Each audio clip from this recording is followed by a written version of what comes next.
Hello students, आज हम 10वीं कक्षा के पहले चैप्टर वास्तविक संख्याएं की दूसरी प्रश्नावली 1.2 को हल करना सीखेंगे।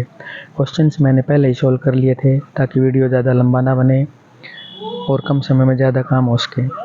तो आइए देखते हैं। पहला क्वेश्चन है, सिद्ध कीजिए कि वर्गमूल 5 एक अपरिमेय संख्या है। हमने इसको सिद्ध करना है। अब सिद्ध करने के लिए इसको पहले हम मान लेते हैं।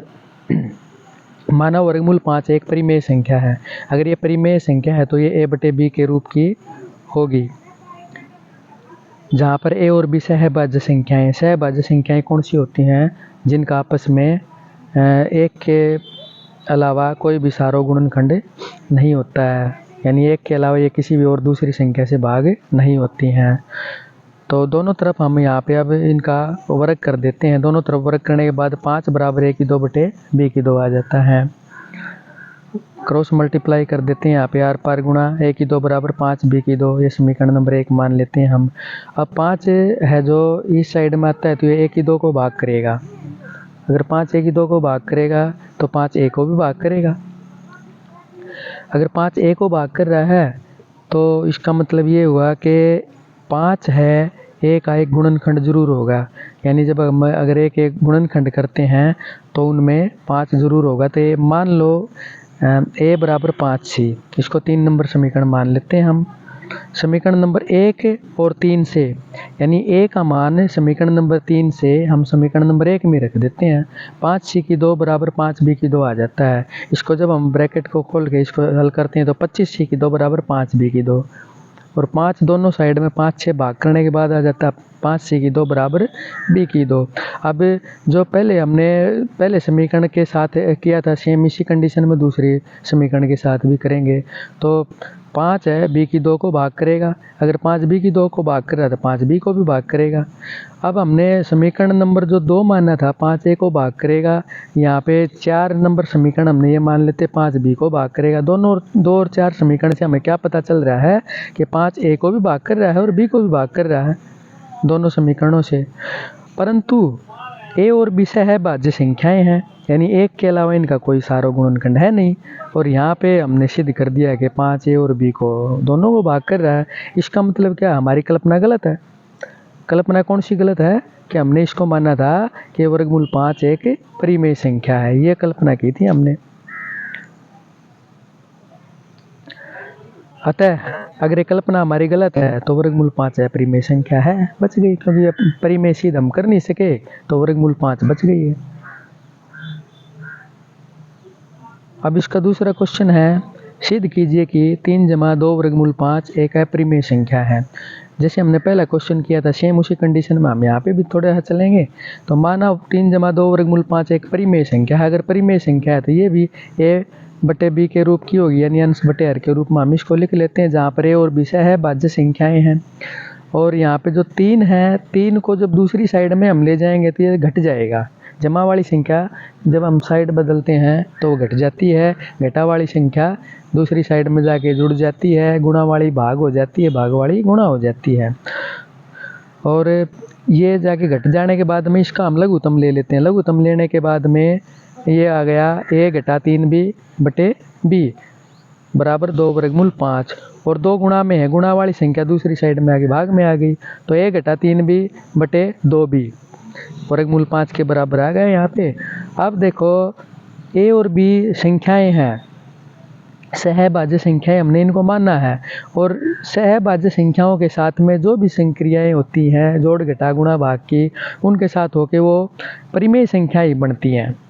तो इसका मतलब क्या हुआ है? क्योंकि a घटा जो राइट साइड में हमने लिया है a घटा 3b/2b एक परिमेय संख्या है। अगर ये परिमेय संख्या है तो जो उसकी लेफ्ट वाली संख्या है वर्गमूल 5 ये भी परिमेय संख्या होगी। परंतु जैसे पहले क्वेश्चन में हमने सिद्ध किया था कि वर्गमूल 5 एक अपरिमेय संख्या है, इसलिए हमारी कल्पना क्या होगी? गलत होगी। गलत है तो 3 जमा 2 वर्गमूल 5 एक अपरिमेय संख्या है। इसी प्रकार अगला क्वेश्चन है, सिद्ध कीजिए कि निम्नलिखित संख्याएं अपरिमेय संख्याएं हैं। 1/√2। माना 1/√2 एक परिमेय संख्या है। अगर परिमेय संख्या है तो a/b के रूप की होगी। अगर a/b के रूप की है तो a और b सहभाज्य संख्याएं हैं।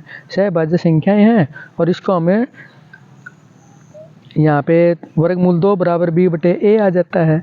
वर्ग करने के बाद में 2 बराबर b की 2 बटे a की 2 आ जाता है। अब आर पार जैसे हम गुणा करते हैं तो b की 2 बराबर 2 a की 2 हो जाता है। अब फिर जैसे हमने पहले क्वेश्चन में किया था सेम वही कंडीशन आ गई। यहाँ पे 2 b की 2 को भाग करेगा, 2 अगर b की 2 को भाग करेगा तो 2 b को भी भाग करेगा। यहाँ पे इसको हम एक समीकरण मान लेते हैं, इसको दूसरा समीकरण मान लेते हैं। अगर 2 b को भाग कर रहा है तो 2 है जो b का एक गुणनखंड जरूर होगा। अगर b का गुणनखंड है तो 2b 2 के साथ गुणा होकर कोई संख्या आएगी। b बराबर 2c मान लेते हैं हम। यहाँ पे 3 समीकरण बन जाते हैं। अब तीसरे समीकरण से पहले समीकरण के अंदर हम b का मान रख देते हैं। यहाँ पे b का मान है यहाँ पे 2c का वर्ग बराबर 2a की 2, 2a का वर्ग हो गए यहाँ पे। और यहाँ इसको खोलेंगे ब्रैकेट को तो 4c की 2 बराबर 2a की 2, 2 से दोनों साइड में हम भाग कर देते हैं। 2c की 2 बराबर a की 2 आ गया। अब फिर जैसे हमने पहले समीकरण में किया था उसी प्रकार यहाँ पे भी कर देंगे। 2a की 2 को भाग करेगा, अगर 2a की 2 को भाग कर रहा तो 2a को भी भाग करेगा। अब हमने यहाँ पे 2 समीकरण से तो पता चला कि 2b को 2 भाग कर रहा है, 4 समीकरण से पता चला 2a को भी भाग कर रहा है। इसका मतलब क्या हुआ, समीकरण नंबर 2 और 4 से 2a और b दोनों को भाग करेगा। परंतु a और b क्या है, सहभाज्य संख्याएं हैं। अगर सहभाज्य संख्याएं हैं तो हमने जो ये कल्पना करी है क्या 1 बटे वर्गमूल 2 एक परिमेय संख्या, ये हमारी कल्पना गलत है। अगर ये कल्पना हमारी गलत है तो वर्गमूल 5 1 बटे वर्गमूल 2 एक अपरिमेय संख्या होगी, सिद्ध हो गई है। इसका अगला पार्ट है 7 वर्गमूल 5। सेम जैसे हमने पिछला क्वेश्चन किया था उसी प्रकार ये भी हो जाएगा। 7 माना 7 वर्गमूल 5 एक परिमेय संख्या है। अगर 7 वर्गमूल 5 एक परिमेय संख्या है तो ये 7 वर्गमूल 5 1 बटे b के रूप की होगी, जहाँ पे और b सहभाज्य संख्याएं हैं। अब 7 गुणा में है, दूसरी साइड में आ गई, भाग में आ जाएगी। वर्गमूल 5 बराबर a बटे 7 भी। अब a बटे 7 भी है जो एक परिमेय संख्या है। अगर ये परिमेय है तो ये वर्गमूल 5 के बराबर, तो वर्गमूल 5 भी एक परिमेय संख्या होगी। परंतु हम जानते हैं कि वर्गमूल 5 एक अपरिमेय संख्या है, इसलिए हमारी कल्पना गलत है। अतः 7 वर्गमूल 5 एक अपरिमेय संख्या बच गई। अब इसका अगला पार्ट है 6 जमा वर्गमूल 2। माना 6 जमा वर्गमूल 2 एक परिमेय संख्या है, इसलिए 6 जमा वर्गमूल 2 a बटे b के रूप की होगी, जहाँ पे और b सहभाज्य संख्याएं हैं। तो 6 दूसरी साइड में जाके घट गया यहाँ पे। ये घटने के बाद में यहाँ पे हमने इसका लघुत्तम ले लिया, लघुत्तम लेने के बाद आएगा a घटा 6 b बटे b। अब राइट साइड है जो ये एक परिमेय संख्या है। अगर ये परिमेय है तो इसकी जब लेफ्ट साइड ये वर्गमूल 2 के बराबर है तो इसका मतलब वर्गमूल 2 भी परिमेय संख्या होगी। परंतु हमें पता है कि वर्गमूल 2 एक अपरिमेय संख्या है, इसलिए हमारी कल्पना गलत है। अतः 6 जमा वर्गमूल 2 एक अपरिमेय संख्या है।